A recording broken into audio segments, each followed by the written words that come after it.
Boa tarde. Tá aí esse voozinho aqui no nosso bairro aqui, como eu gosto de me referir, né? Aqui tem de tudo.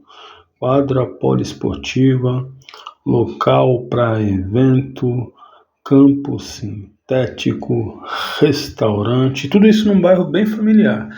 Delegacia, né? Distrito policial, tem de tudo aqui, que é um lugar ideal para quem pretende vir morar em Itabaiana. Lugar ideal.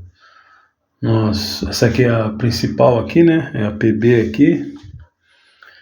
E subindo por ela, desde lá do centro, desde lá da rua, como o paraibano costuma mencionar, né? Ele não fala centro da cidade, ele fala rua.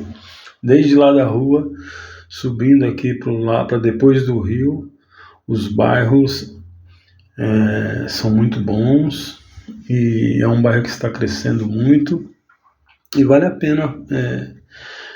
Você que quer uma calmaria, né? Tá vindo aí do Rio, de São Paulo, quer uma calmaria, vale a pena você procurar um cantinho aqui para você.